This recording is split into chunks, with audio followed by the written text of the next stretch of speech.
Okay, here's a quick video on how to install the Lead Engineering catch can. It's EX2, I believe it's called. It's a 3-port catch can. It's right there from a Lead Engineering. That is an American company.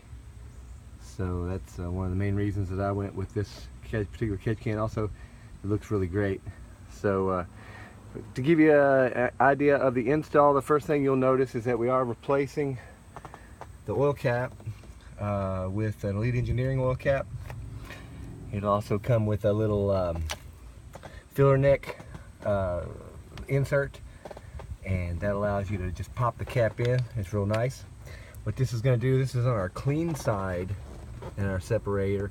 Our clean side separator, it runs from the oil cap right down here. It comes on through, and we've got it going into the air bridge right here at the barb. The circular hard line that was right here, the OEM circular hard line, Elite recommends that you just cut this here and cap this line, vacuum cap it, and then put the barb back on, or put the connector back on the barb, and then connect the hard line, splice the hard line into the cap right there. I went ahead and just plugged that OEM barb connector. You can see it there. I stuck a piece of rubber hose, 3/8 rubber hose, and then with a bolt in the end of the hose, and plugged it that way. And that's how I plug the OEM barb. That way, if I want to put it back together OEM, I don't have this circular hard line here cut, which is a weird one, and I can just put my barb connector back on. So anyway, fresh air coming in here, going through this tube over here, connecting to the oil cap. That is, from what I understand, at wide open throttle, there can be some oil that will backflow the clean air side right there, and so that would sump it right back into the oil pan. And that's what we call the clean side separator.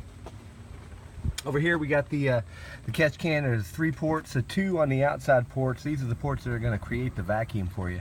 So what you're going to do is you're going to run hoses from 2 places. I guess one side is a higher vacuum and one side is a lower vacuum. But we're going to connect a hose. The first one here on the outside is actually going around here, and there's a check valve. That check valve is going away from the can, and that is to keep any backflow flowing back that way. And then we go here to the I guess it's called the Venturi valve. That's a hard line we've just cut in and spliced in there.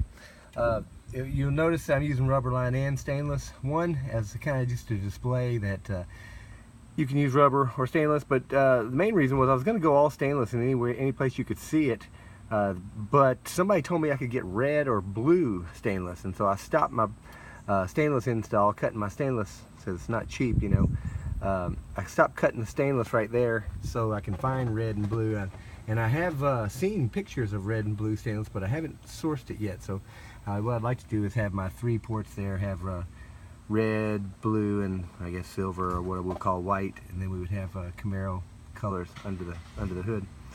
So the other port here that we're using to create vacuum is I've got a rubber hose there, and it's snaking around, and it's actually coming up here, and we're actually drilling and tapping here into the manifold and putting a barb in there. And normally a check valve like this one would go there also, away from the can. I was short a check valve and couldn't source one like that locally, but I did have a PCV valve from like a 96 Nissan Sentra or something like that, and it worked for us. And the cool thing is that the 90-degree turn right there really makes the hose routing go real well.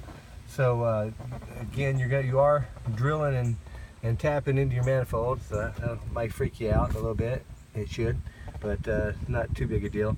And you see I just cut a little bit of this insulation away to make it fit well, and then sent it down through there and up there, and then it goes to the outside. port of the can. So that's going to cause some vacuum sucking into the can. And then coming out of the back of the engine here, we've got the dirty line. That's the line that is going to have your fuel vapor and oil in it. And so it is going into the center port on the can. And that is going to go into the can and precipitate out any oil and fuel vapor that might be in there. This is a quick overview of what's going on. What I'll do is I will eventually do a step-by-step just to show you how to use the how to put together the hoses and stuff. No big deal, basically like a compression fitting. And so just to quickly show you that how everything fits with the cover on here, I'll set my camera down here for just a second and install the cover. And you can see that there's a real nice fit. Oh, quickly before I go into that, another thing is that if you're going to use a stainless braided, remember that that stuff can saw through rubber and plastic and such. So you're going to want to make any place that your braided is touching, you want to put some sort of loom, or right here I put a 5/8 hose, rubber hose around there and zip tied it. And then zip tie everything together where you don't have anything moving around making noise.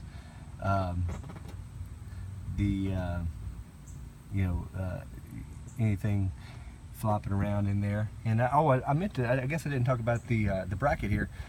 The bracket comes from Elite, bolts right there on your strut, and works really perfectly. The can is not touching anything. There's clearance everywhere, all around the can, not touching anything. I've got, if you notice, I've got the hoses pretty much running pretty well, where it's not really touching anything. And zip tie, there's plenty of nice convenient built-in spots on this engine to zip tie things. And so you can really do a nice, clean, neat job of it. But I guess while I'm here, I'll go ahead and point out that here is air, clean side here, goes in both sides of the head. This is a hard line. I think it's best to cut it with a PVC style cutting tool like this one. But it just gives a much cleaner cut than some of your other methods of cutting this type of stuff. So okay, let me set this here and let me get the cover and put the cover on, and we'll give you a good idea of how the cover fits.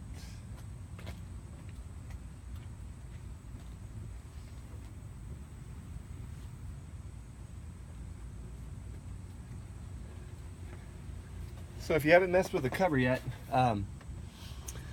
there's two posts at the back of the engine there, and there's two slots on the cover. You just get a nice low angle so that you can get the slots onto the post. On the right hand side, the oil filler neck insert piece that Elite sends is what holds down the right hand side of the cover. And on the other side, you got a T30 screw.